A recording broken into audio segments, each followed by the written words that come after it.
Règle très importante au football, ne jamais retenir un joueur contre son gré. Si le joueur veut partir, le club doit négocier au mieux son départ. On va parler d'Edon Zegrova, le formidable ailier dribbleur du LOSC, international pour le Kosovo, qui est arrivé à Lille en 2022 en provenance de Bâle pour environ 7 millions d'euros et qui, au vu de ses performances, notamment lors de la saison 2023-2024, avait attiré pas mal de clubs intéressants sur lui. Lille avait fermé la porte à double tour et lui avait demandé de patienter puisqu'ils allaient jouer la Ligue des Champions. Et Zegrova était donc resté à contre-cœur chez le LOSC pour entamer cette campagne européenne. Lors des premiers matchs, il a été très bon et il a attiré l'attention de gros clubs, notamment Napoli qui aurait proposé 25 millions d'euros lors du mercato de janvier 2025 pour remplacer Kvaratskhelia transféré au Paris Saint-Germain. Malheureusement pour Zegrova et pour le Napoli, le LOSC a refusé et attendait plus d'argent.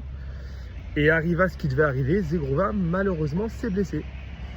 Et aujourd'hui le LOSC se retrouve avec un joueur qui vient de rater les 3 derniers mois de compétition sans blessure, à qui il reste 1 an de contrat et qui en plus leur en veut. Zegrova n'a aucun intérêt à prolonger avec le LOSC. Il a compris la leçon, en cas de belle opportunité, il ne le laisserait pas partir. Cependant, aujourd'hui, il est blessé. Donc, est-ce qu'un club comme le Napoli ou des clubs qui pourraient avoir besoin de dribbleurs, moi, Zegrova, je le verrais bien dans un club comme l'Atlético. L'Atlético, ils n'ont pas tant de dribbleurs que ça. Ils ont leur joueur argentin qui est parti. Griezmann qui ne sort pas d'une énorme saison. Moi, je verrais bien Zegrova à l'Atlético. Peut-être pas titulaire, mais au moins dans la rotation et qui apporte sa qualité de dribble et sa frappe de loin. Mais est-ce que ce genre de club pourrait se positionner sur lui, sachant qu'il sort de 3-4 mois de blessure?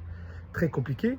Le LOSC va avoir un problème, c'est-à-dire est-ce qu'ils le font jouer avec le risque qu'il parte gratuitement l'été prochain, ou est-ce qu'ils lui mettent la pression absolument pour l'envoyer au premier club qui fera une offre correcte, offre qui sera la moitié ou un tiers de ce que le Napoli proposait en janvier dernier. Tout ça pour dire, lorsque vous dirigez un club de foot, à part si vous êtes le Real, le PSG ou Manchester City, vous avez l'argent illimité, quand un joueur a atteint sa valeur maximale sur le marché des transferts et qu'il demande à partir, laissez-le partir. Négociez son départ en meilleures conditions financières pour vous, pour le club, et achetez-lui des remplaçants. Mais retenir un joueur contre sa volonté, ça n'a jamais donné quelque chose de bon. Où devrait aller Zegrova cet été? Je vous attends en commentaire.